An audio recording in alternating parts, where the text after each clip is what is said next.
Souvent, quand on évoque les deux guerres mondiales, celle de 1914-1918 et celle de 1939 à 1945, on ne retient seulement ce qui s'est passé en Europe ou en Asie. Pourtant, l'armée congolaise a plusieurs fois joué un rôle important en remportant des victoires en Afrique et au Congo, à des moments où la Belgique n'avait plus la capacité de réagir contre l'Allemagne ou l'Italie.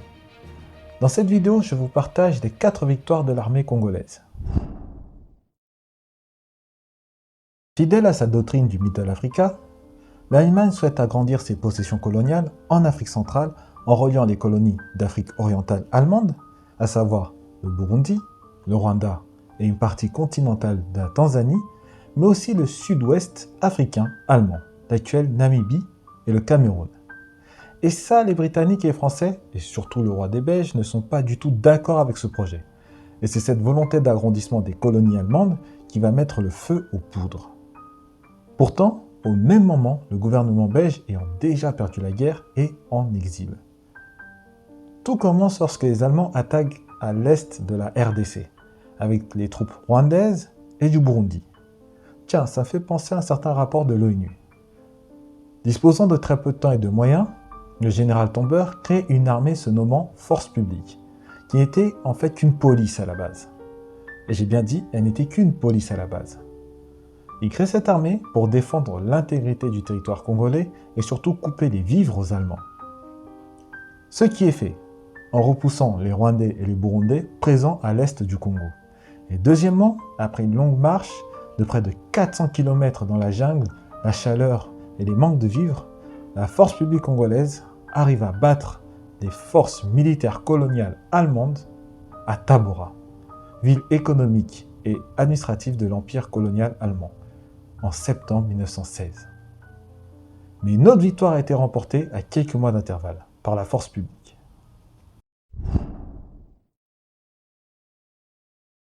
Toujours dans le contexte de la Première Guerre mondiale et de prise de territoire aux Allemands, la force publique sécurise et remporte une victoire en octobre 1917 à Mahenge, dans l'actuelle Tanzanie. Comme quoi, les forces publiques congolaises n'ont pas chômé pendant la Première Guerre mondiale. Et d'ailleurs, la force publique a permis aux Britanniques de récupérer le Burundi, le Rwanda et une partie de la Tanzanie, grâce aux Congolais. Là, on se retrouve pendant la Deuxième Guerre mondiale, de 1939 à 1945. Malgré les années passées, quelques éléments n'ont pas changé. Premièrement, ce sont quasiment les mêmes pays qui se refont la guerre. Deuxièmement, la Belgique, défaite, est gérée par le gouvernement belge qui, lui, est encore en exil. Et qui vient sauver l'honneur des Belges? C'est la force publique congolaise. Troisièmement, la force publique congolaise vient se battre aussi aux côtés des Britanniques en Afrique.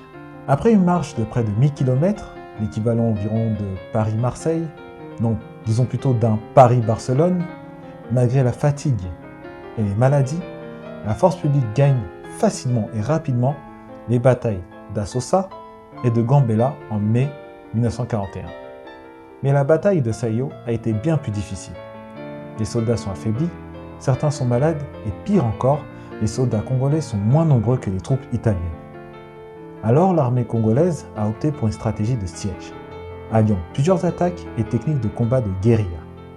Acculées et démoralisées, les troupes italiennes demandent une trêve en juillet 1941.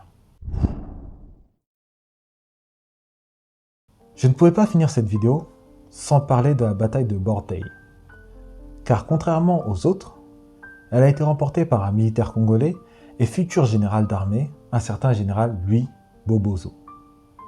Lorsque les Italiens attaquent les forces publiques congolaises, l'armée italienne est plus nombreuse et tente d'attaquer en encerclant l'armée congolaise.